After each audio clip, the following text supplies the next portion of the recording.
Tu m'entends ou pas? Je sais pas si Yes. ok. Tu regarderas pour l'origine de l'islam.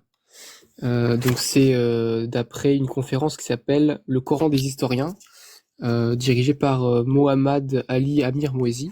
Et ça, c'est sur YouTube. Et c'est dans l'épisode 2 de la série de conférences. Ça date de 2022, où il parle de l'église syriaque orthodoxe, qui est une église chrétienne, Ouais, je connais. ouais, qui est donc issue d'un schisme hein, avec l'Église catholique, qui se sont dissociés. Et en fait, ils expliquent que plein de morceaux par exemple des sourates entières qu'on retrouve dans le Coran, bah, sont quasiment directement des textes copiés-collés de textes syriaques, et que même au niveau vocabulaire, tous les mots, plein de mots de vocabulaire du Coran ne viennent pas de l'arabe, mais du syriaque, comme bah, le mot Coran, justement, qui n'est pas de l'arabe à l'origine, mais du syriaque. Pareil pour le mot sourate, etc., Ouais, qui ont une Perse aussi. étymologie, Et puis, voilà, qui ont une étymologie comme ça. Ah, ok. Et donc en fait, du coup, il faut remonter beaucoup plus l'islam à une origine syriaque, au niveau culturel, au niveau religieux, parce qu'il y avait une organisation spécifique et des croyances spécifiques, du coup, après ce schisme, et non pas à l'arianisme, qui lui était beaucoup plus antérieur et qui en plus n'avait quand même des croyances qui n'avaient pas trop grand-chose à voir. Et en plus géographiquement, c'est très très loin. Tu vois, il n'y avait pas ça, d'arianisme ça, en Orient.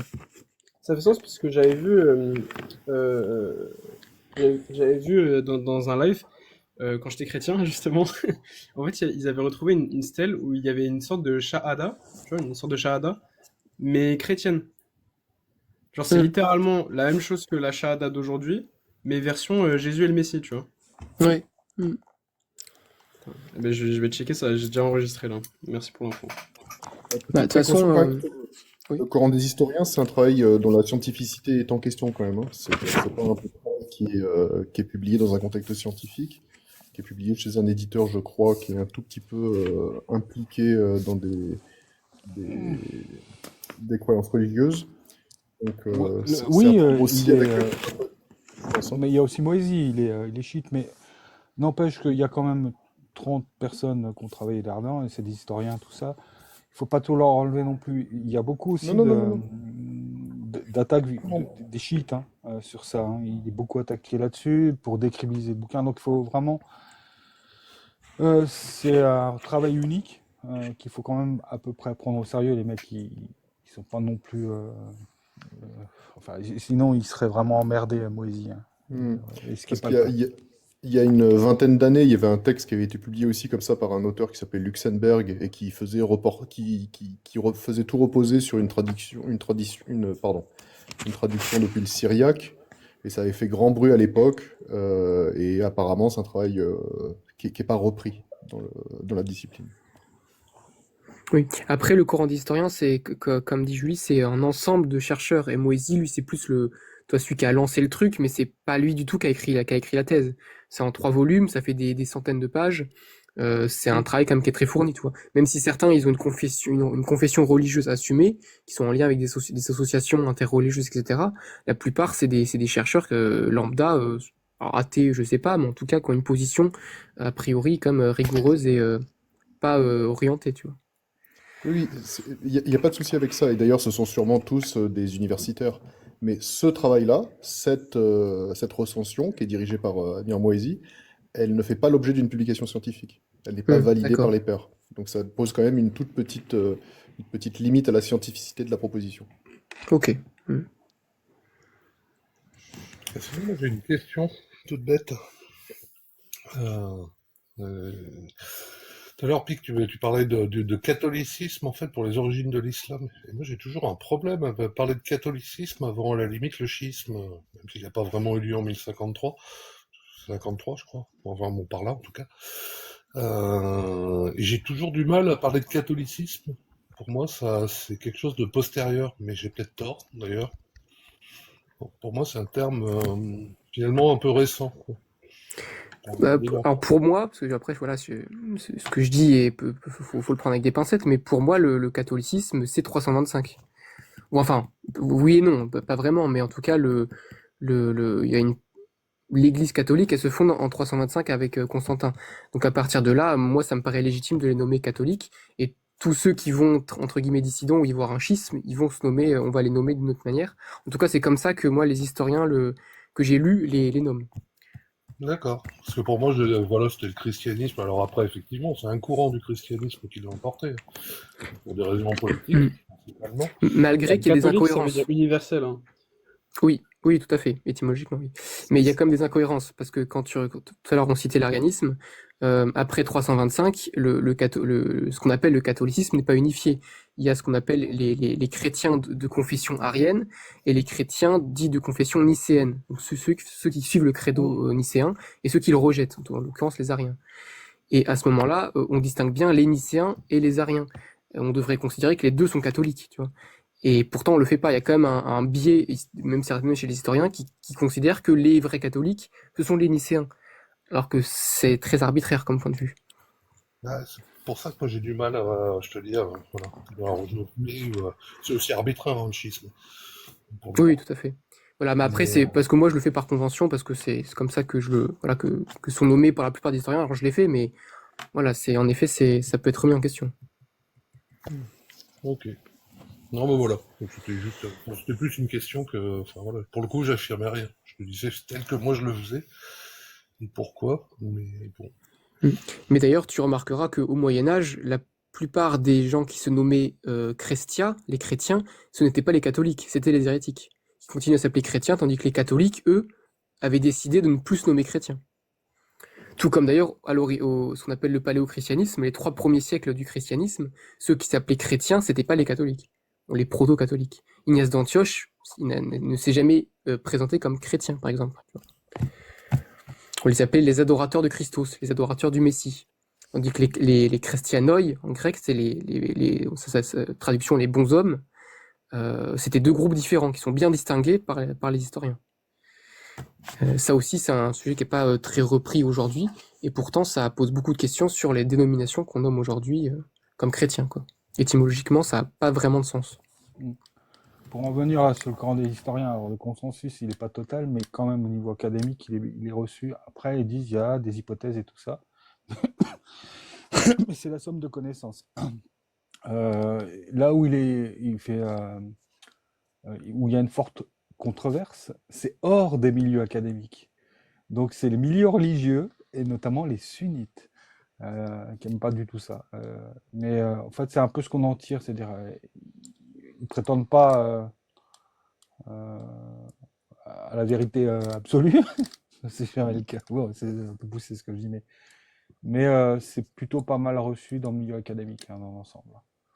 Et Ah, puis, c'est pas mal sourcé déjà, voilà. Mais effectivement, il y a peut-être pas de publication, mais en même temps, c'est quand même assez colossal comme truc et tu peux. Enfin, en fait, ça serait l'objet d'énormément de publications.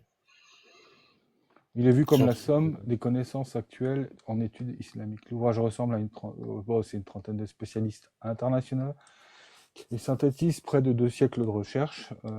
Après quoi, mais pas de consensus total, donc même chez les chercheurs. C'est une synthèse de différentes hypothèses, parfois contradictoires entre elles. Certaines positions révèlent de l'approche historiocritique qui est débattue. Donc ce n'est pas la vérité officielle, mais plutôt un état de débat scientifique. Voilà.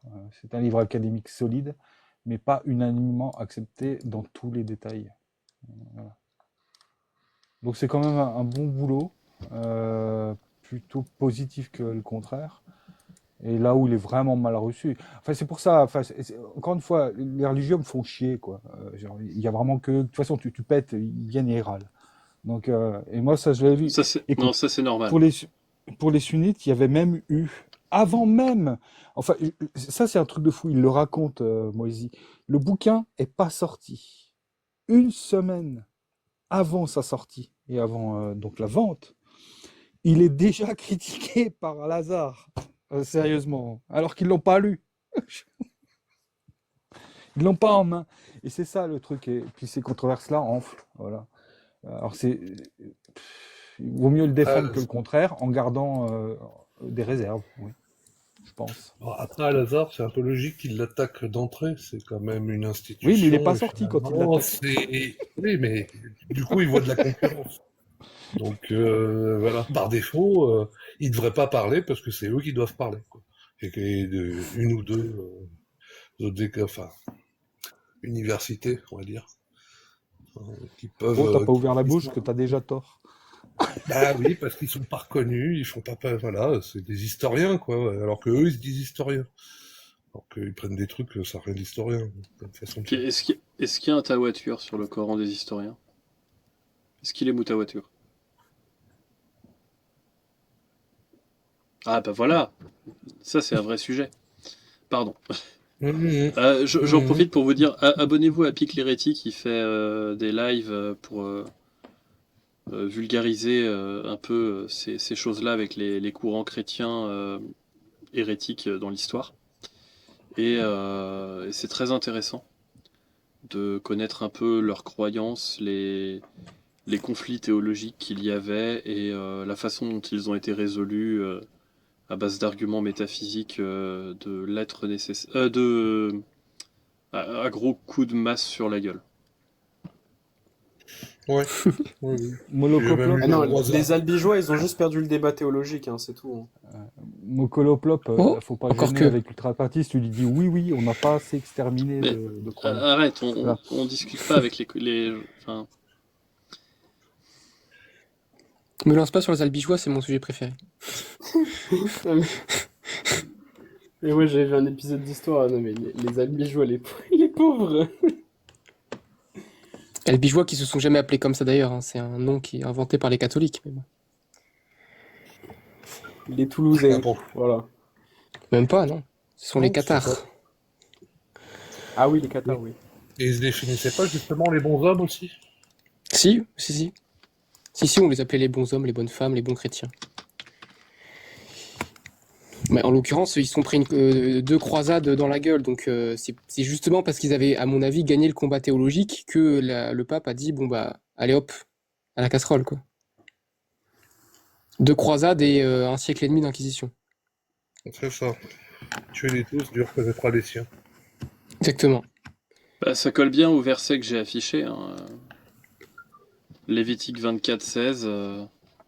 Celui qui blasphémera le nom du Seigneur sera puni de mort, toute l'assemblée le lapidera. Exactement. Il blasphème Dieu, attrapez-le!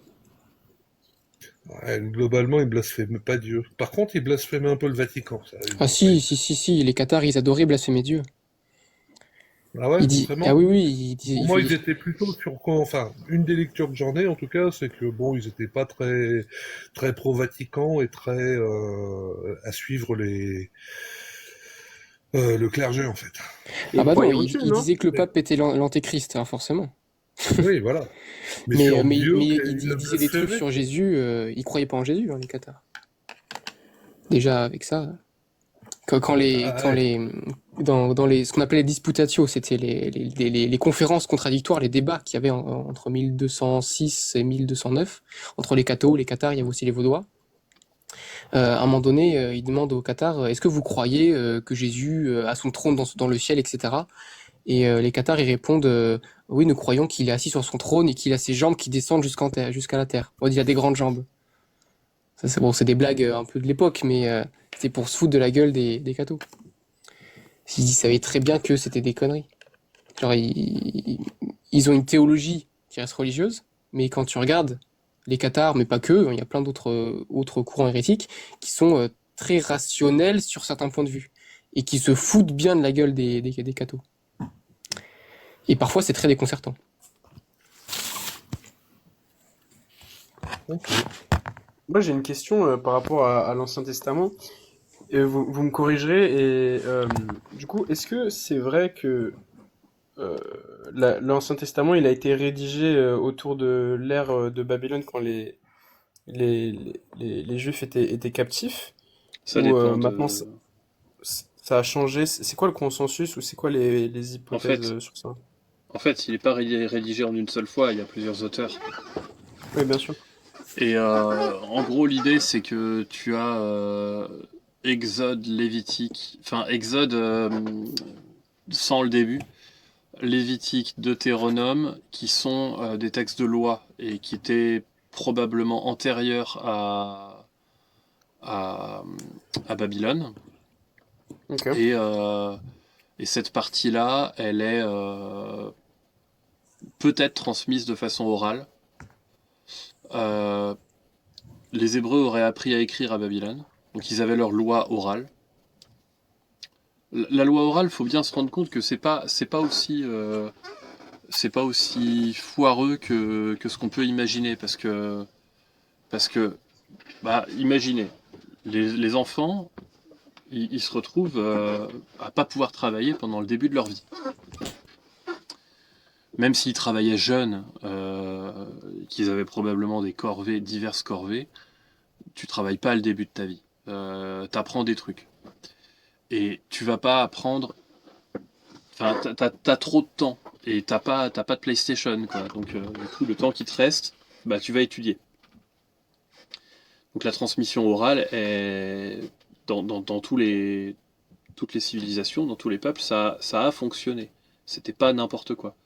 Et donc, quand tu as juste une série de lois sur lever, le mariage, l'héritage, la chasteté, le blasphème, les 10 commandements, ce genre de choses, qui est assez court, tu peux le transmettre à peu près tout le monde et avoir une grande transmission. Donc, ils avaient ce truc-là oral, qui est un dérivé des Égyptiens, voilà, Ouais, bien sûr. c'était pas un truc, enfin, c'est pas sorti de nulle Ouais, il y a part, quoi. beaucoup. Genre dans le livre des morts, tu retrouves un peu les 10 commandements, hein. Il y a des choses qui se ressemblent beaucoup. Euh, et donc, ce truc-là, il l'aurait écrit à Babylone en y ajoutant euh, tout jusqu'à Ésaïe. La Genèse, ce serait un poème babylonien sur des mélanges de mythes de création et poème babylonien sur la création des premiers hommes, mais qui serait un poème qui symboliserait. Enfin, ça c'est loin d'être clair, mais quand tu lis le texte et que tu le lis dans un contexte athée, c'est ce qui, selon moi, fait le plus de sens. Ce truc, j'ai l'impression, et je l'ai déjà entendu de la part de juifs, très modernistes, des gens qui sont juifs plus culturels que religieux, que ce serait un peu comme le petit chaperon rouge, quoi, un peu le symbole d'ados qui, enfin au début ils savent pas qu'ils sont nus parce que, enfin les enfants savent pas qu'ils sont nus parce qu'ils ont pas de pudeur et tout. Ensuite ils grandissent, ils sont tentés par l'autre, la femme accouche dans la douleur et l'homme va travailler. Donc c'est un espèce de poème sur l'adolescence. Enfin, sur l'enfant qui grandit, qui devient ado puis adulte, quoi. Et donc ce truc trouve un peu son sens en mythe fondateur. Alors il y a Babel qui était dans les commentaires là, qui en parle souvent et qui en parle mieux que moi. Et donc derrière l'Exode, ce serait 2e siècle. Ça aurait été écrit pour s'opposer au. Ça aurait été écrit comme mythe fondateur pour s'opposer aux Grecs hellénisés. Et derrière, bah, les rois, on les ajoute en écrivant leurs légendes, en mettant 2-3 conneries par-ci par-là. Et chaque roi retrouve son chapitre, quoi.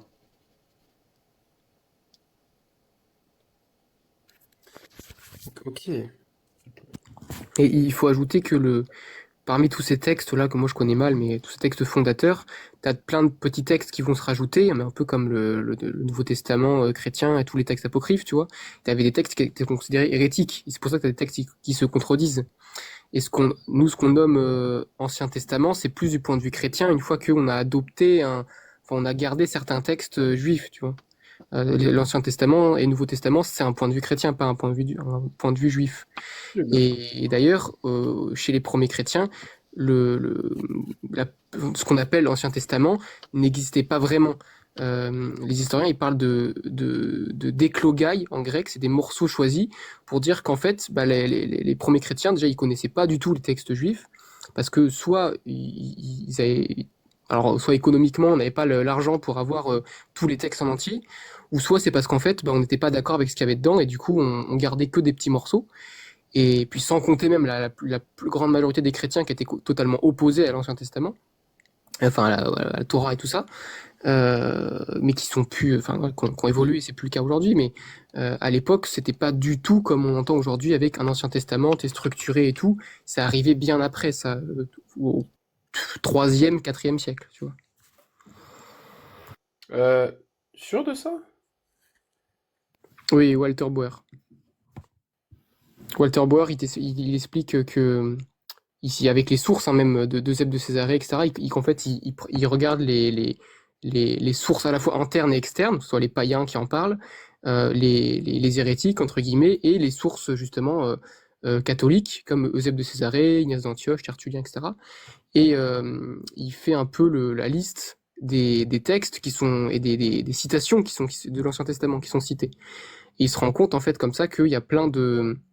Donc il n'y a pas vraiment de choses qui sont citées, et la conclusion qu'il en fait, en tout cas, dans cette thèse qui est assez ancienne, c'est que justement les textes n'étaient pas utilisés. C'est la même méthode, on va dire, d'analyse qui fait pour les épîtres de Paul, ce qui permet de nous dire que au IIe siècle, il n'y a que ceux qu'on nomme hérétiques qui étaient favorables à Paul, et que tous les proto-catholiques étaient contre Paul. Et c'est après qu'ils l'ont falsifié et mis dans leur canon.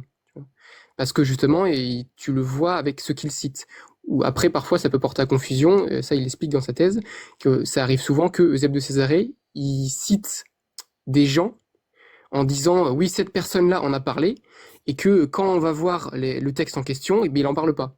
Voilà. Parce que il y a beaucoup de mensonges chez Eusèbe de Césarée. Voilà. Bon, c'est très résumé ce que je dis, mais voilà, après, c'est la thèse de Walter Bauer. Ça, c'est un historien allemand des années 40. Voilà.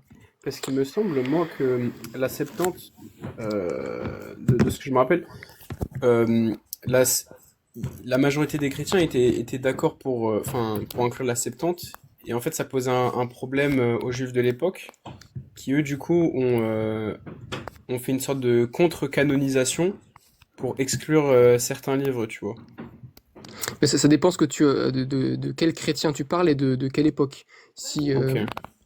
si tu prends ceux qu'on appelait les chrétiens au 1er et 2e siècle, donc les noms qui ressortent en premier, c'est Marcion, Valentin Mani, Bardozane, et les proto-catholiques qui étaient minoritaires, comme Palute à Édesse ou Ignace d'Antioche, mais qui est plus tardif. Et donc, oui, t'as d'autres gens, t'as par exemple je sais, j'ai plus leur nom, bref. T'as ceux qu'on appelait les pagano-chrétiens, ceux qui étaient d'origine païenne et qui rejetaient l'Ancien Testament, enfin en tout cas la Torah dans sa totalité, et ceux qu'on appelait les chrétiens d'origine juive, qui eux globalement étaient d'accord parce que justement ils étaient d'origine juive. Et si tu regardes les chrétiens de Jérusalem, la communauté fondée par Jacques, bah oui, eux ils étaient d'accord globalement avec les textes de la Torah. Mais si tu prends la majorité des chrétiens qui ont retrouvé en Grèce et à Rome, donc Valentin, Marcion, Mani, bah eux ils étaient contre. Et Ok. donc si on regarde en tout cas vraiment les chrétiens de l'époque, du point de vue historique, en considérant qu'ils sont tous chrétiens, mais pas du point de vue catholique. Le problème, c'est que du point de vue catholique, vu qu'il n'y a que eux, ils se considèrent eux-mêmes chrétiens, mais ils disent que les autres ne le sont pas parce qu'ils sont hérétiques, bah du coup, on a tendance à dire que tous les chrétiens étaient favorables à la Torah, alors que pas du tout.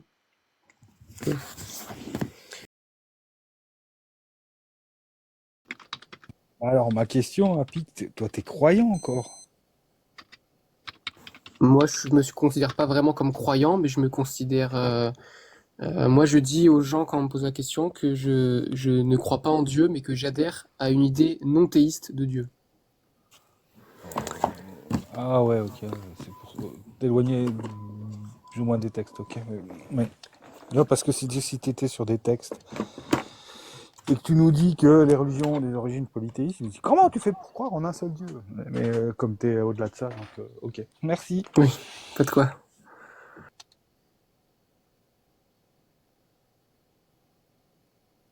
Je sais pas si c'est le sujet, mais moi j'aurais bien voulu avoir des précisions. C'est quoi une idée non théiste de Dieu?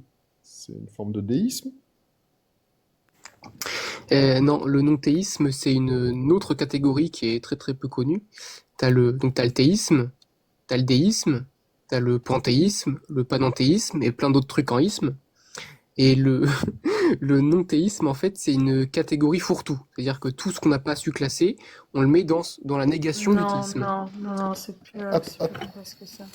Attendez, Attends, Euh, ben, je connais mon sujet, merci. Enfin, je peux me tromper, mais dire, mais dire c'est non-théiste, enfin, ça peut juste être une religion enfin, c'est juste une religion sans Dieu, du coup. Enfin, c'est pas... non, non, non. Non, non, parce Attends, que il y a plusieurs religions qui sont classées dans le non-théisme, mais qui sont pas. Le non-théisme, c'est pas vraiment défini. Pour moi, mon cas, le catharisme, que je connais très bien, est dit non-théiste. Mais dire ça, ça dit rien. Ça sert à rien de le dire en soi. Ça veut juste dire que c'est un dieu qui ne correspond pas à toutes les autres définitions connues. C'est-à-dire panthéisme, C'est-à-dire, panthéisme, etc. c'est-à-dire, Bah, c'est-à-dire que quand tu regardes les définitions que tu connais, panthéisme, panenthéisme, non, déisme et théisme, si tu prends les 4 définitions et que tu regardes une religion, par exemple, tu prends les cathares, tu prends, je crois que ça marche aussi pour les bouddhistes. Non, peut-être pas les, enfin bref, moi, ce que je connais, en tout cas, c'est les justement, cathares et le ceux qu'on appelle les bouddhisme, gnostiques. justement, le bouddhisme est une religion non-théiste, c'est pour ça que je pose la question. Voilà, ok, voilà. Oui, mais tu vois, si tu prends les cathares et les bouddhistes, ils sont tous les deux classés dans le non-théisme, mais pourtant, si tu regardes leur idée de Dieu, elle n'est pas la même. Parce que Mais il n'y a la pas, définition du non-théisme n'est pas vraiment définie. non, que la définition du coup de l'Académie française soit une catastrophe, ça je l'entends, hein, parce qu'ils définissent aussi l'athéisme de façon catastrophique. En revanche, non-théisme, je veux dire, d'un point de vue généalogique du sens, c'est quelque chose dont on pourrait dire que c'est très précis.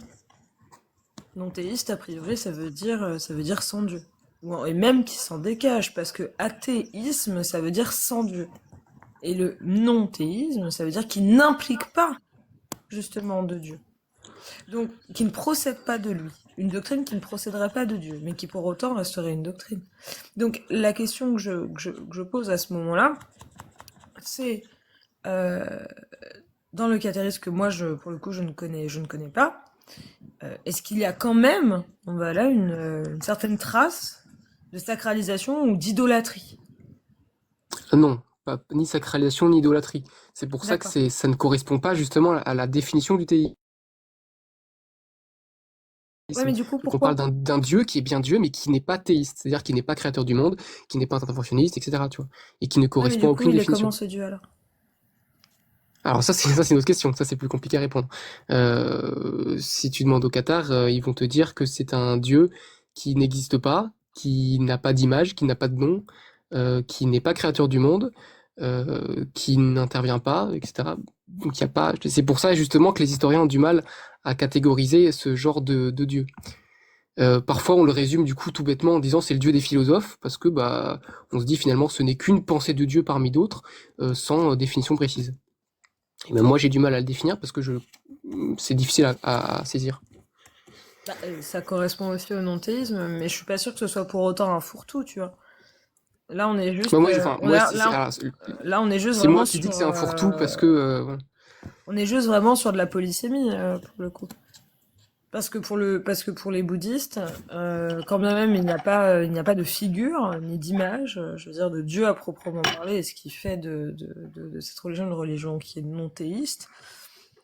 Pour autant, il y a quelque chose de sacré là-dedans, qui ne se mue pas en quelque chose de divin, mais il y a du sacré.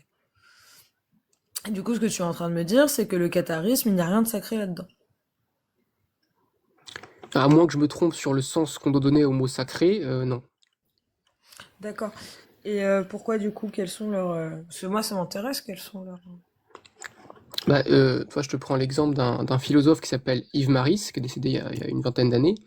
Lui, justement, lui, il a un point de vue de philosophe, et dans un de ses bouquins, il parle du dieu des Cathares. Et il dit, Dieu n'existe pas, Dieu n'est qu'une idée. Voilà. Pour résumer, justement, que bah, ce n'est qu'une idée. Voilà. Et je vois pas quoi dire de plus, hormis ça, Parce qu'en tout cas, mon point de vue personnellement, c'est pour ça moi que j'adhère à CD, c'est parce que je considère que Dieu ne peut être qu'une idée et que si tu affirmes l'inverse, c'est là où justement tu es dans un point de vue bah pas bon, hein, tu vois.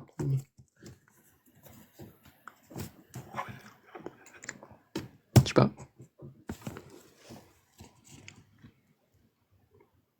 Ouais, et puis là, dissident. Je suis en train de regarder Ah, l'histoire c'est... du Qatar. Ah, tu auras du mal à trouver l'histoire des Qatars. Enfin, parce que l'histoire historique, déjà, regarde sur Wikipédia, et tu vas pas trouver grand-chose. Alors, si tu cherches en plus la Alors, en pensée de Dieu du l'occurrence, de point de ce vue que des je Qatars, comprends, en l'occurrence, de ce que je comprends, c'est pas que Dieu n'existe pas. Il pense que Dieu existe. Par contre, il est non interventionniste et n'a pas créé. Mais il y a bien un Dieu. Pour autant, c'est un Dieu qui de fait est non démiurge, et qui a un regard sur le monde, mais qu'il ne partage pas avec les mortels. Et de fait, là, on est plus dans un déisme. On est plus dans un déisme que dans le monothéisme. oui, mais non. En fait, alors, déjà, chez les Qatars, il y a plusieurs écoles. Donc, en soi, moi, ma réponse, en tout cas au Moyen-Âge, n'aurait pas été acceptée par tous les Qatars. Ça, c'est vrai. Mais ce qu'il faut rajouter, c'est ce qu'on appelle la philosophie de l'être et du néant. C'est un truc du Moyen-Âge, ça n'existe plus aujourd'hui. C'était de considérer que la matérialité, enfin le monde, c'est ce qui existe et que tout ce qui est de l'ordre de l'esprit n'existe pas. Et donc, ils affirmaient que Dieu n'existe pas, à la fois d'un point de vue, on pourrait dire aujourd'hui irrationnel, parce que justement, bah, on parle bien d'un Dieu qui existe, mais tu vois, la notion d'existence aujourd'hui n'est pas la même qu'au Moyen Âge. Il disait que Dieu n'existait pas parce que justement il n'avait on pouvait pas le raccrocher à un concept matériel, tu vois. Alors après, bien sûr, il croyait en Dieu, donc il y avait une certaine forme d'existence, on peut le définir comme ça, mais c'est pas l'existence En qu'on fait, entend avec le de Dieu ce que théiste. je vois, il considère simplement que Dieu est inconnaissable et insaisissable. Donc moi, ça me fait vraiment penser à juste nommer avant l'heure, et de ce que j'ai vu, à la base, c'est une espèce de scission qui s'est opérée au sein de l'Église catholique. Et à la base, ils viennent de là, et de fait, ils ont été traités d'hérétiques dès lors que finalement, ils ont remis en question le fait que Dieu était connaissable et qu'on pouvait avoir un regard dessus. Au moins un regard, une fenêtre. Et en l'occurrence, eux, ils le remettent en question. Mais ça me fait penser, à ce moment-là, ça me fait vraiment penser à un déisme et un agnosticisme, hein, plus qu'un monothéisme. Après, pourquoi pas, hein, pourquoi pas le considérer comme ça, parce que je te dis, comme pour moi les définitions sont très floues, et même la définition du déisme est pour moi très floue, on peut choisir de la renommer de cette façon. Putain, il y a la porte de mon placard qui vient de me tomber dessus. Excusez-moi. Pas de souci. Après, sur le terme de Dieu inconnu, en l'occurrence, les Cathares, ils n'existent pas depuis le Moyen-Âge, mais depuis l'Antiquité. Ils avaient une église indépendante à l'église catholique, d'ailleurs antérieure, puisqu'ils datent de 144, tandis que l'église catholique, c'est 325. Ils remontent à Marcion, et donc dès Marcion, les Cathares parlaient du Dieu inconnu, un Dieu qu'on ne peut pas connaître. Donc c'est là aussi où la définition d'un Dieu comme nous on a l'habitude de parler, et d'un Dieu philosophique se confrontent, et on a du mal à placer la limite. Après, moi, c'est subjectif. Ouais, mais du coup, ils ont une vision profondément agnostique. Pour le coup, le déisme, je suis pas d'accord, le déisme est un terme précis. Oui, c'est pour ça que moi je dis que ce n'est pas du déisme. D'accord, mais pour le coup, tu me dis, c'est comme le déisme, ça a une définition qui est floue, en réalité, pas du tout. Le déisme, c'est croire en Dieu, mais un Dieu, pour le coup, qui n'intervient pas. Et on peut très bien, et ça pour le coup, on peut très bien vivre son déisme de façon agnostique. C'est-à-dire de croire qu'il y a un Dieu, mais pour le coup qu'il n'intervient pas, et que son existence, et les fondements de cette existence, sont inconnaissables et insaisissables. Et là, pour le coup, on s'en rapproche. Oui, si on prend juste ça dans la définition, oui. Mais après, il y a, dans la définition de déisme, il y a parfois elle est élargie à d'autres points de vue. Et globalement, les gens qui se disent déistes ont une pensée quand même beaucoup plus qui se rapproche du théisme que la pensée cathare. Oui, on est d'accord, mais c'est pas parce que les gens l'utilisent à mauvais escient que la définition est floue pour autant, c'est juste qu'ils ne la saisissent pas. Non, Enfin, c'est tu vois, possible. Oui, tout à fait. Tout à fait. c'est comme tout à l'heure, je sais plus qui m'a dit que j'étais tombée sur un. Bah, d'ailleurs, Julie était avec moi à ce moment-là. C'était assez intéressant parce on a eu un gars qui est monté dans mon live à moi tout à l'heure et qui justement nous disait que lui, il était entre le déisme et le théisme. Parce qu'il considère qu'il y a effectivement un Dieu qui est intervenu, mais que la voie abrahamique n'est qu'une interprétation, en fait, de ces interventions, qui sont probablement toutes erronées, puisqu'elles proviennent de l'homme. Mais il ne remet pas en question le point de vue. Il dit que le point de vue, en fait, parce qu'il ne vient pas de Dieu, n'est pas parfait. Que le point de vue humain, parce qu'il ne vient pas de Dieu, c'est en fait le témoignage, le discours rapporté par des hommes, donc du coup dans les écrits de la Révélation, sont, sont pervertis parce que rédigés par l'homme. Et qu'à partir de là, il y a bien eu ce qu'il montre, c'est qu'il y a bien eu intervention, mais en revanche, ça témoigne d'une intervention, mais pas de celle qu'on pense, qui, elle, pour le coup, est inaccessible. Parce que justement, elle ne peut être accessible par l'esprit, enfin par les écrits des hommes. C'était assez intéressant pour le coup. C'est un genre de déisme culturel, enfin, c'est comme ça que je l'appelle, moi. Hein. C'est une bizarrerie. Ah, mais moi j'aime trop. Enfin, moi j'ai bien aimé, tu vois, c'est peu courant finalement, ça, tu vois. Bon, bah après, le mec était chouette aussi.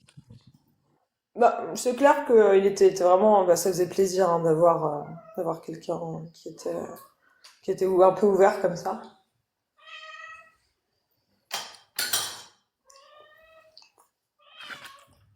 Il avait vraiment envie d'apprendre, c'était vraiment très agréable. Tu vas te taire. Putain, je suis désolé, dissident, tu fais beaucoup de bruit. Pardon, je suis désolée, excuse-moi, je pensais pas, j'ai mis mon portable assez loin. Je vais essayer. On entend bien les placards. Et Ouais, Julie, juste, et le chat. regarde le point 2. Et tu as le droit de te démuter.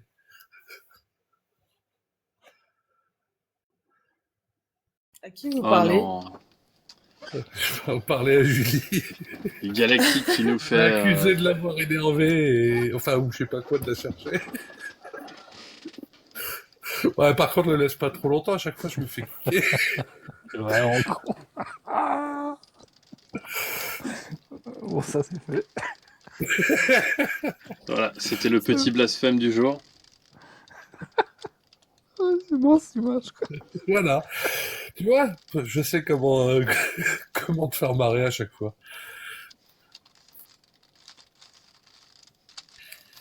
Oui.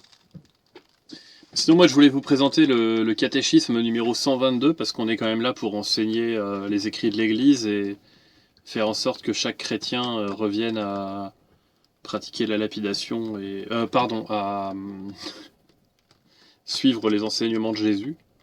Là, faut que tu Et- lises, hein, parce qu'on voit vraiment pas. Ouais, je vais être obligé de dire. Donc le catéchisme 122.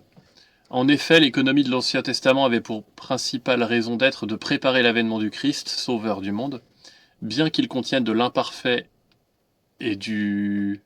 J'arrive pas à lire non plus.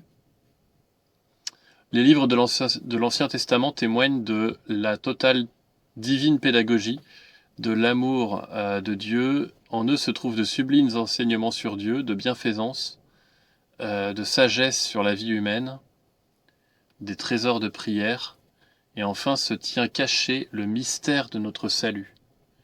Il s'agit là du catéchisme 122, enfin des mots que j'ai réussi à décrypter de ce que ChatGPT m'a ressorti, mais j'ai vérifié, c'est ça le sens du truc, il n'y a pas de problème. Et donc la question c'est celle-ci, quand quelqu'un nous dit l'Ancien Testament c'est pour les Juifs, bah c'est juste faux en fait. C'est juste totalement faux. L'Ancien Testament est à prendre pour les chrétiens, il prépare à l'avènement du Christ et il est plein d'enseignements et essentiel pour le salut. Ouais, Pipi l'a confirmé tout à l'heure, en fait. Hein. Mais il me semble bien que les chrétiens, enfin excusez-moi, mais la tradition chrétienne ne rejette pas l'Ancien Testament. Non, mais par contre, il y a une différence entre la tradition et les chrétiens. Il y en a beaucoup qui trouvent que ça pose problème et du coup qui nous disent que c'est pas Dieu. Mhm. Mais la plupart des premiers chrétiens, suivant les différents courants chrétiens, ils étaient contre l'Ancien Testament. Parce enfin, je veux dire, ils comprennent pas l'histoire de leur religion. Non, c'est parce Pour que le coup, on a même. au 1er et 2e siècle, le message de leur point de vue à l'époque du Christ, c'était un message de non-violence et d'opposition à la loi mosaïque. Marcion, hein. Ce qui est, voilà, Marcion, Valentin, Mani. Ces gens-là, ils étaient majoritaires à l'époque. Simplement, ils ont été traités d'hérétiques, ils se sont fait exterminer, et le point de vue, enfin, le récit historique qu'on a retenu, c'est le point de vue catholique. Mais c'est pas le point de vue historique de l'époque. C'est pas la pensée majoritaire à l'époque. Alors, excusez-moi, mais on a frère Paul Adrien, notre père à tous, qui a bien dit qui a dit une dinguerie la dernière fois, mais qui est assez logique, c'est qu'à la base, tous les chrétiens sont juifs. Non. C'est rare d'entendre un père de l'Église dire ça, mais il l'a dit. Oui, mais c'est totalement faux. La plupart des chrétiens au 2e siècle, ils sont pas juifs, ils sont païens. Si on prend juste l'exemple de Paul, qui est un chrétien parmi d'autres, Paul, il va évangéliser en Macédoine, en Grèce. Et là-bas, la très grande majorité des gens qu'il va rencontrer, ce sont des païens, pas des juifs. Oui, mais du coup, les chrétiens sont pas. En fait, quand il veut dire que les chrétiens à la base sont juifs, il parle de la tradition chrétienne, il parle pas des gens. Oui, d'accord, au niveau de la pensée. Mais même de ce point de vue-là, c'est faux aussi. Parce que la plupart, en tout cas les premiers courants chrétiens qui vont s'imposer, rejetaient les idées juives. Pas Ouais, tous, mais en majorité. C'est la fameuse douille du judéo-christianisme qui est vraiment discutable. Hein. Oui, mais parce que judéo-christianisme, il est mal expliqué, les gens n'expliquent pas ce que ça veut dire. En tout cas, tel que le définit Walter Bauer, ça veut dire chrétien d'origine juive. Mais c'est parce qu'on oublie l'autre terme qui existe aussi, qui est pagano-chrétien, qui est donc chrétien d'origine païenne. Et donc, si tu prends les adorateurs de Christos ou ce qu'on appelle la communauté des saints à Jérusalem, donc les judéo-chrétiens de Jérusalem, bah, eux, c'est bien des chrétiens d'origine juive. Mais si tu prends les marcionites, eux, ce sont des pagano-chrétiens, des chrétiens d'origine païenne. Tu vois, et qui, du coup, défendent des idées opposées. Mais les deux se revendiquent de Jésus, tu vois. C'est... Marcion, putain, c'est quel siècle? 2e siècle. Donc, et Paul, c'est quand? Paul, c'est 1er siècle. Donc, en fait, il fait comment avec Paul, Marcion? Ouais. Marcion, il prend ce qu'on appelle aujourd'hui l'évangile de Luc, mais que André Sauge, lui, moi je me base sur ses travaux, nomme, en tout cas dit que c'est l'écrit de Silas à l'origine, le compagnon de Paul. Et donc Marcion, lui, il prend donc ce qu'on appelle l'évangile de Luc aujourd'hui, il prend les épîtres de Paul, en tout cas les authentiques qui existaient à l'époque, parce qu'il y en a qui ont été écrites après. Et c'est tout. Lui, il crée le premier canon chrétien en 144, et l'historien dit que c'est entre guillemets un christianisme totalement paulinien. Pour Marcion, il n'y a que Paul dans l'histoire, tu vois. Il n'y a rien d'autre. Ouais, parce que Paul, lui, il fait référence à l'Ancien Testament. C'est ça le truc, c'est qu'il va se servir de ce qu'il y a avant pour faire sa merde là. Et c'est ça le truc, c'est ça qui me chiffonne. Alors il y a deux choses à dire sur Paul, c'est que premièrement, il utilise les arguments de ses adversaires pour les contrer. Ça, c'est ce qu'on voit avec beaucoup de phrases qu'il reprend des Esséniens. Et deuxièmement, c'est qu'aussi dans les épîtres de Paul qu'on lit aujourd'hui, ce sont les interpolations catholiques. Alors qu'il y a beaucoup d'articles, que ce soit de philologues, d'historiens, de traducteurs, etc., qui démontrent que les épîtres sont falsifiées et qu'elles n'étaient pas du tout les mêmes au temps de Marcion. D'ailleurs, Marcion, justement, propose un canon avec premier argument que, justement, les textes sont falsifiés et qu'il faut remettre du ménage dans les textes. Un vrai plaisir de t'écouter parler. Merci. C'est toujours plus agréable d'écouter... Ah si, totalement. Et c'est toujours un vrai plaisir d'écouter un hérétique parler plutôt que d'entendre les atrocités que j'ai entendues tout à l'heure. Tu prends, il y a certains passages, par exemple, de l'épître aux Romains ou l'épître aux Corinthiens qui sont fausses, ou parfois qui ont simplement été mises dans le mauvais sens, mais tu as des épîtres entières qui sont fausses. Les 3 épîtres pastorales datent du 2e siècle, donc celles-là, elles sont directement à jeter à la poubelle. Et tu as, par exemple, l'épître aux Éphésiens ou l'épître aux Hébreux qui sont totalement fausses. Et c'est pour ça qu'on lit des trucs, et parfois on parle il y a beaucoup de gens qui font des lives en parlant des contradictions de Paul, parce qu'ils ne comprennent pas pourquoi est-ce que d'un côté il dit il n'y a plus ni juif ni grec, et de l'autre côté il dit il faut soumettre les femmes, ou je sais pas quoi, tu vois. Comment ils font les Justement, parce catholiques que, avec ça? allez, alors ça je sais pas, Ouais. mais justement, ça serait une bonne question à leur poser. Mais parce que justement, Attends, tu as des c'est épîtres quoi, de Paul qui c'est quoi défendent ta un point de question, vue, Julie? et les épîtres voilà, qui défendent l'autre. Attends, je Non, ma voudrais. question, Ouais. c'est comment les catholiques font justement avec ce qui est falsifié. Ils réinterprètent. Et dans le dictionnaire de théologie catholique au chapitre romain, enfin au mot romain, alors c'est un ouvrage en 13 volumes écrit entre fin 1800 et 1950. Je crois que ça fait 13 volumes. C'est super cher, hein. C'est plus cher que ma voiture, et ma voiture, je l'ai payée neuve. Bon, c'est pas une grosse voiture, ma voiture, mais très clairement, il y avait un doute qu'ils assumaient, et à l'époque, c'était pas tranché pour eux. Maintenant, ils disent que c'est authentique et qu'il n'y a qu'un seul Paul, mais les travaux à l'époque n'étaient pas si clairs que ça pour eux. Et donc, dans ce truc-là de Romain, ils disent qu'il y a débat quoi, sur. Il y a aussi certains personnages que Paul n'était pas censé connaître, et il écrit qu'il les connaît. Donc, Et alors, justement, toi, là, aujourd'hui, la question est intéressante, mais du coup, ce qui est intéressant aussi, c'est de regarder au IIe siècle, est-ce que les proto-catholiques utilisaient les lettres de Paul? La réponse est non. Ils considéraient que Paul était un hérétique. Et il l'appelait d'ailleurs Tertullien, il dit Paul l'apôtre des hérétiques. Parce que c'était un personnage et aussi des textes qui étaient utilisés par les marcionites, par les valentiniens, et non pas par les cathos, ou en tout cas par les chrétiens d'origine juive, justement. Tu vois. Et si tu prends par exemple Ignace d'Antioche, il ne cite jamais Paul. Ou très peu. Il cite la première aux Corinthiens et c'est tout. mais aujourd'hui, c'est totalement l'inverse, hein. D'ailleurs, Paul est présenté comme un apôtre par l'Église catholique. Dans la Bible liturgique, c'est apôtre de Paul, première lettre aux Corinthiens. De toute Le nom façon, du il livre. est utilisé pour la théologie catholique. En fait, c'est Oui, là-dessus oui. que ça repose. Non, mais bien sûr. Mais le Ouais. fait de lui donner carrément le titre d'apôtre, c'est quand même, c'est pas rien, quoi. Il est au-dessus de Saint Augustin dans la hiérarchie.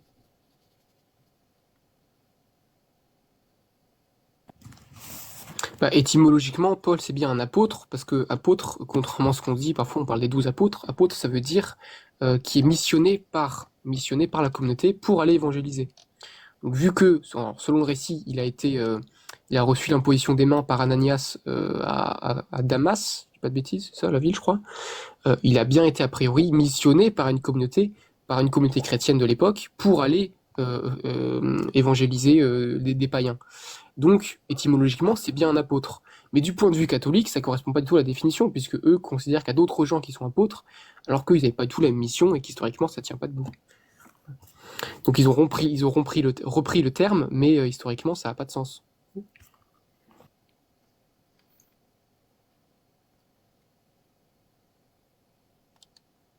Donc, selon l'Église catholique, c'est celui qui est. Enfin, ça devrait être celui qui est missionné et puis qui est apôtre, c'est ça? Non, c'est l'inverse. C'est Ah, ok. étymologiquement, parmi les premiers chrétiens du 1er siècle, celui qui était apôtre, c'est celui qui avait été missionné par la communauté. Et t'en avais que très peu, du coup, t'en avais pas 12, alors moi, à ma connaissance, j'ai retenu le chiffre 3. On m'a parlé de Paul, de Barnabé et d'Apollos. Voilà, c'est tout. Hein. Donc c'était juste entre guillemets un titre pour dire que tu avais reçu une mission. C'est tout. C'était pas, il n'y avait pas de symbolisme religieux dans tout ça, tu vois, comme les cathos justement, avec les 12 apôtres et tout ça, élus par Jésus ou je sais pas quoi. Donc, c'est encore une falsification à la con. C'est vraiment terrible. Ils font chier. Je supporte pas cette Église catholique, je te jure. Et comment expliquer dans les évangiles pourquoi parfois ils ont des noms différents, les apôtres? Genre Lévi, Matthieu, tu vois. Ça, j'ai jamais compris. Alors précisément, je sais pas, mais ce qui est sûr, c'est que sur plein de personnes, les noms ont été falsifiés. Tu prends Luc, il n'existe pas. Luc, il a été totalement inventé. Comment tu sais? Bah ça, c'est les travaux d'André Sauge, tu taperas sur Internet.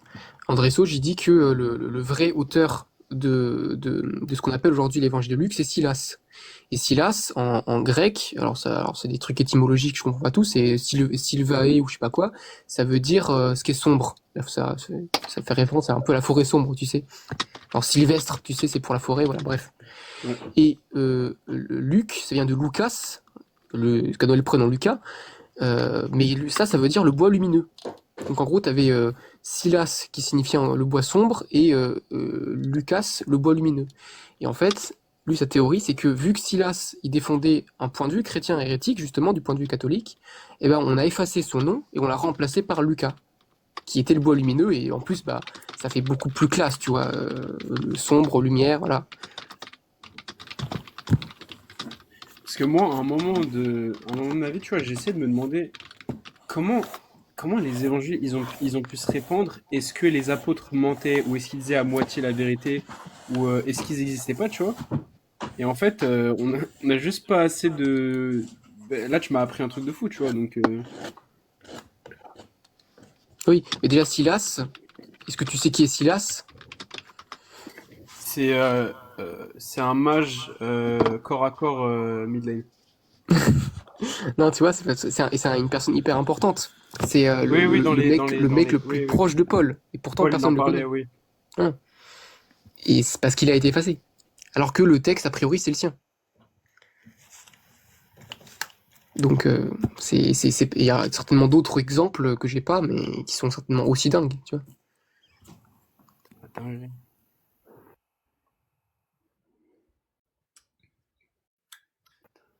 Mais alors, pour la petite histoire de cet évangile de Luc, alors ça, c'est la thèse d'André Sauge. Alors, moi, quand j'en parle sur TikTok, il y a plein de gens qui me disent que, ouais, non, mais elle est controversée, machin. Moi, j'ai pas trouvé d'article pertinent qui viendrait le contredire. Et en plus, j'ai lu sa thèse, je la trouve très très cohérente. Lui, ce qu'il défend comme idée, c'est que Silas, donc le compagnon de Paul, il a utilisé deux textes qui étaient antérieurs à lui, qu'on appelait les actes et paroles de Jésus de Nazareth. Un qui avait été rédigé par Matthieu, Tu veux dire et la source l'autre, primaire? voilà, c'est ça, et Ok. l'autre par Simon-Pierre. Et en gros, ces deux textes primitifs, c'était des recueils de paroles, sous forme de logion, comme on retrouve dans l'évangile de Thomas. Tu vois, c'est juste des paroles sans lien entre elles. Voilà, c'est juste des punchlines. Et donc sa thèse, lui, c'est que Silas, il a pris ces deux textes-là et il l'a résumé à sa manière, et ensuite il a rajouté l'avis de Paul, et il s'est servi de ça pour la défense juridique de Paul à Rome, puisque Paul était poursuivi pour blasphème par le Sanhédrin, et sa seule défense possible, c'était de ne pas être considéré juif pour être sauvé par les autorités romaines, vu qu'il était citoyen romain.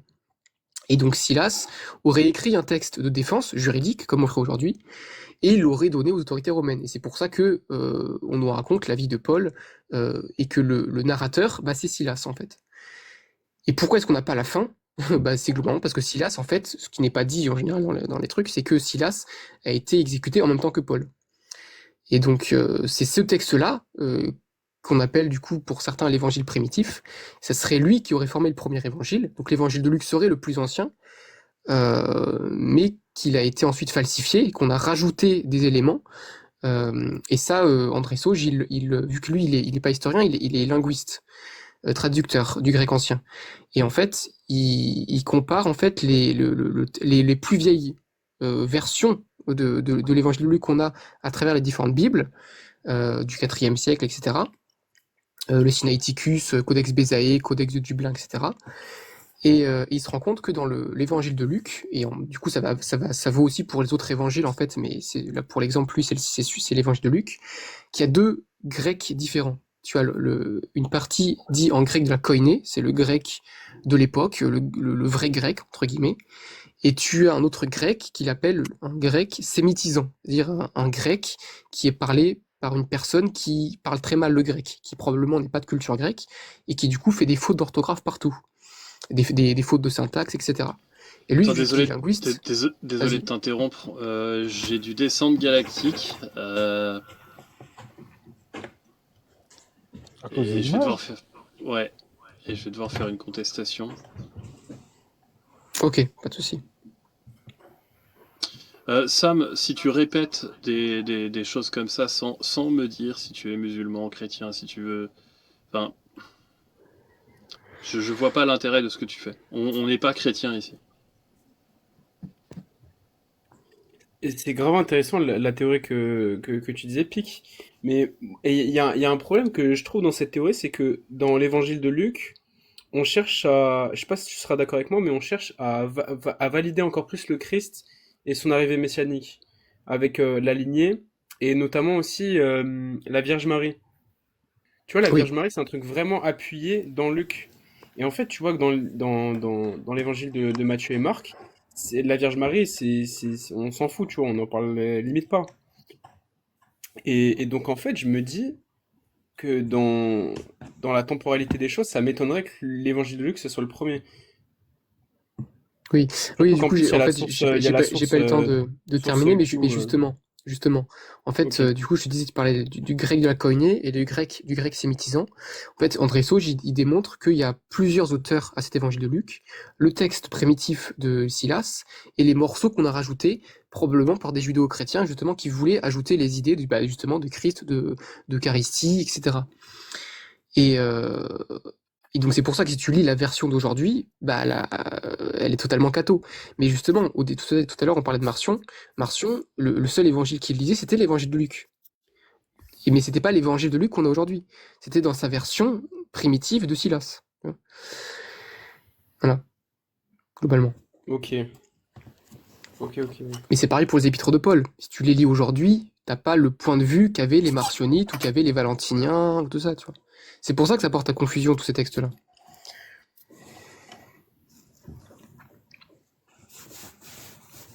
Voilà. Ça fait péter le crâne, mec. C'est trop bien. Mais attends, mais c'est mieux qu'un thriller, là. Et du coup, André Sauge, lui, il sépare, en fait, il enlève tous les morceaux en grec sémitisant, en disant, bah ça, c'est forcément des interpolations. Et il garde que les morceaux en grec de la Koiné, en partant du principe que c'est certainement les morceaux authentiques. Et du coup, il recompile tous les morceaux considérés comme authentiques, et il en a fait un bouquin, un peu comme un évangile, une hypothèse de l'évangile primitif, qu'il a publié, qui s'appelle justement Enseignement de Jésus, suivi du mémoire des chrétiens, sur André Sauge, enfin par André Sauge, du coup aux éditions Goliath. Et quand tu lis ce bouquin-là, bah du coup tu as une idée de ce qu'aurait pu être l'évangile primitif, même si probablement c'est pas exactement ça. Puis il y a des moments où il met justement que bah il est pas sûr et tout, mais globalement, tu enlèves toutes les idées catho d'un Christ Messie et de l'Eucharistie, et de Marie et tout ça, et tu fais une grande partie du travail, quoi, tu vois. Hmm. Voilà. Mais Et en tout cas, tape André Sauge sur Internet, tu trouveras plein de trucs. je tape ça direct. Et du coup, on est d'accord que Jésus, ça serait une entité qui a bien existé. Oui. Mais du coup, les apôtres, euh, ils auraient existé ou pas vraiment?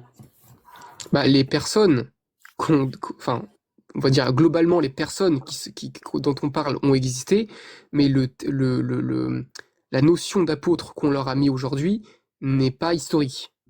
C'est plutôt ça que c'était bien des gens qui ont existé et qui étaient disciples de Jésus, mais ils n'ont jamais été nommés apôtres. Les 12 apôtres n'ont jamais été nommés apôtres. Comme j'ai dit tout à l'heure, le mot, alors je sais plus, c'est apostolikon, je crois en grec. Oui, c'est ça, apostolikon, l'apôtre. Ça désignait une fonction de Oui, oui, l'Église oui. primitive, qui n'était pas valable du tout à l'époque de Jésus, qui n'existait pas encore, et qui n'est pas valable non plus pour l'Église de Jérusalem, enfin, l'Ecclésia de Jérusalem, donc avec Jacques et tout ça. Donc les 12 C'est le, apôtres, li- c'est bullshit. Voilà. c'est le livre Jésus de Nazareth contre Jésus-Christ, c'est ça? C'est pas, enfin oui, enfin elle est intéressante aussi. C'est pas la, il y en a, il y a plus, il y a trois bouquins différents. Ok, Celle dont je parlais où tu as le résumé, c'est Enseignement de Jésus suivi du mémoire des chrétiens. ok. Et du coup, Silas, Silas, c'était pas quelqu'un auprès de Jésus à la base. Non, je crois pas, non. Non, non, il est vraiment avec Paul. Après, je sais plus exactement. Il était peut-être là un peu avant Paul, tu vois, mais Mais du parce coup, que je crois qu'il parle de. Je sais plus. c'est celui qui a écrit le premier évangile. Oui. Comment. Et que lui, c'était un païen à la base. C'est ça.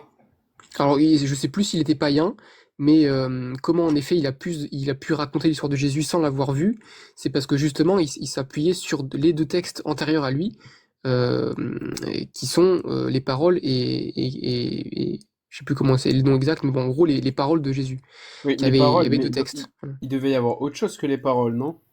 A priori, il y avait que ça. Il y avait ces deux recueils de paroles. Et ces deux recueils de paroles ont été utilisés par Silas, mais pas que par lui. Si justement on trouve des apocryphes comme l'évangile de Thomas, qui a une structure similaire, avec des logions, des punchlines, une par une, qui n'ont pas de sens si on les prend tout ensemble, bah c'est justement parce que les textes primitifs avaient été diffusés, en fait. Et que chacun a pris ces deux premiers textes pour fonder son évangile. Tu vois. Excusez-moi, mais je vais devoir y aller parce que je me lève demain. Mais voilà, je voulais vous remercier. Je voulais remercier Maxime de m'avoir fait monter. Merci Hérétique pour le laïus qui était vraiment intéressant. J'aimerais bien rester plus longtemps, mais il faut mieux être raisonnable. Donc voilà, prenez tous soin de vous, les gars. Voilà, Merci, à plus bonne tard. soirée. Bah, Bonne merci à soirée. toi et Bonne soirée. bonne nuit, bon courage pour demain. Et abonnez-vous tous à l'Hérétique. Merci. L'Hérétique fait de temps en temps des lives comme ça. Alors c'est souvent le matin. Mais Ouais, ça dépend. Ouais. ouais, ça dépend. Bon, c'est pas souvent non plus, Mais, mais mais ça vaut l'Hérétique fait des lives. Ouais, ça vaut le coup, ouais. Ça vaut vraiment le coup. Mais ça vaut le coup. Eh ben, je vais m'abonner. Bonne soirée, les gars. Merci. De toute façon, je vais pas tarder non plus. Petite question. Oui. Donc ouais, c'était passionnant, hein. Moi, ça m'intéresse beaucoup aussi cette question-là historique de l'émergence du christianisme. Et, euh, et en fait, j'ai remarqué, ou en tout cas, je me suis interrogé sur des possibles passerelles entre des propositions qui seraient un peu exégétiques et des propositions qui seraient strictement historiques, qui seraient vraiment avérées par l'histoire. Et on sait que du côté de la figure de Jésus, on sait qu'il y a certains éléments qui sont tenus pour historiques, mais très peu. Par contre, je crois savoir qu'on n'a pas d'informations sur les apôtres. Là, vous avez parlé je sais pas comment dire, tu as parlé de Silas. C'est un personnage qui est avéré par l'histoire ou c'est quelque chose dont on prend un personnage dont on prend connaissance que via des écrits religieux? Alors, il est attesté, enfin, il est considéré comme vrai, ça c'est sûr. Maintenant, est-ce qu'il est attesté par des sources externes? Ça, je sais pas. Pas persuadé. Il est attesté dans les textes Oui, évangéliques, entre guillemets. oui, c'est ça, c'est un personnage qui est nommé C'est ça. c'est quoi? C'est dans Actes, j'imagine? Non. Oui. Oui, il me semble que c'est ça, oui. Mais c'est le problème de toute façon de tout Et dans Actes le et premier les siècle. Épîtres aussi, hein. Oui. Ouais, apparemment, ouais, oui, il est dans Actes et dans les Épîtres.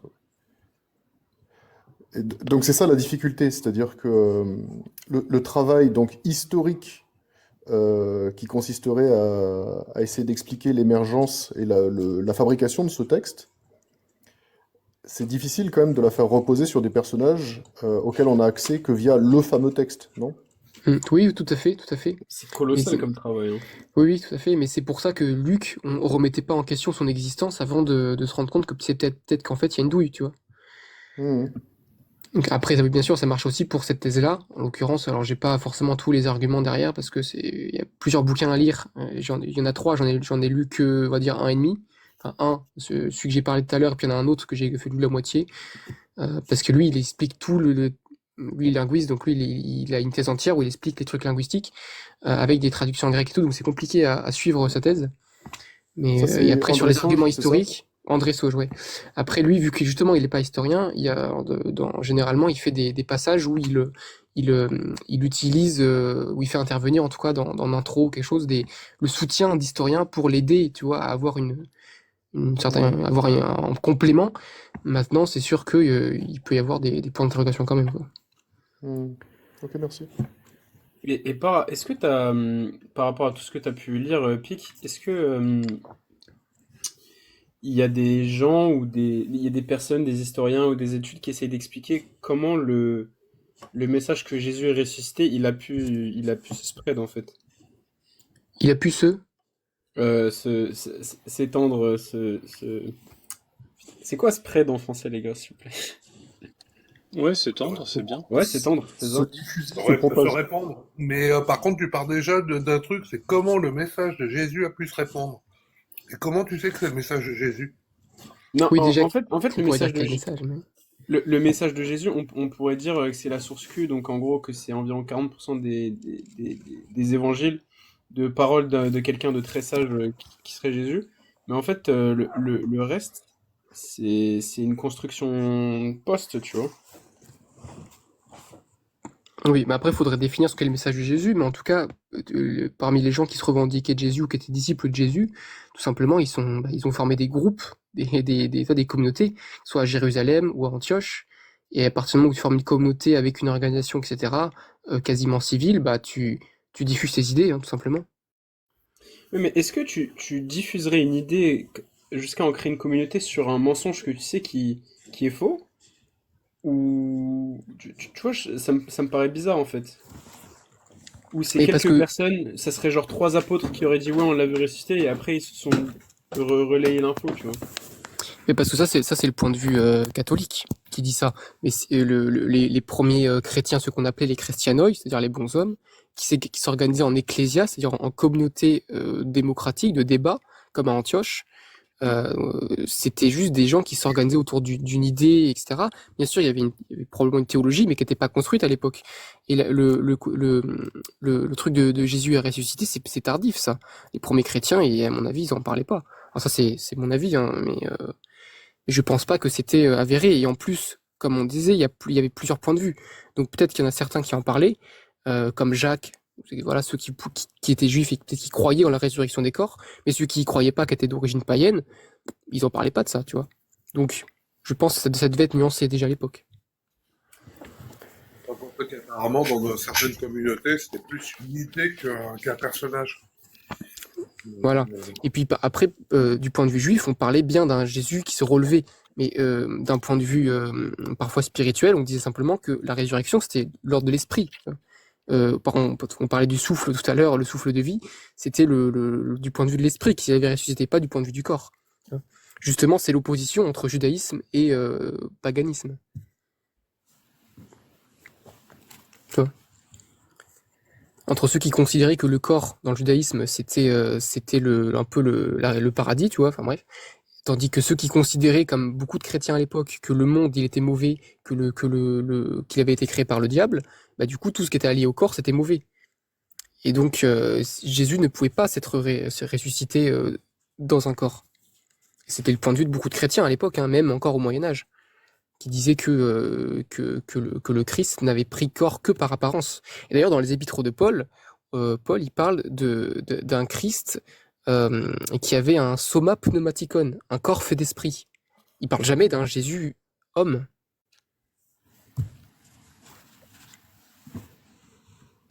Non, c'est pour ça d'ailleurs que je disais que les cathares, par exemple, ou même les marcionistes, ne croyaient pas vraiment en Jésus. Tu vois.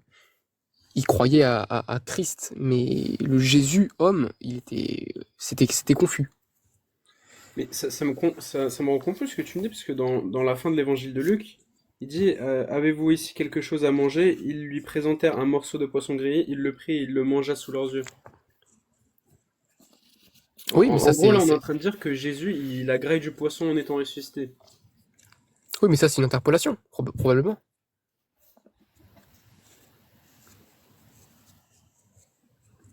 Ouais, peut-être. Si. Enfin bon, du coup je vais vous laisser là, je vous souhaite bonne soirée, puis je repasserai un de ces quatre avec plaisir. Bah, merci pour ton intervention. Ouais, merci, Pic. On Intéressant. va te réécouter sur la chaîne de Maxime, De Maxime. qui publie sur YouTube. Et puis si tu as dit des bêtises, ben, tu pourras corriger, je pense. Avec plaisir. Vous me reprendrez aussi. Bon, en tout cas, merci Maxime de m'avoir fait monter, et puis à une prochaine fois. Bonne soirée à tous. Bah, merci à toi, c'était très Bonne soirée, intéressant. mec.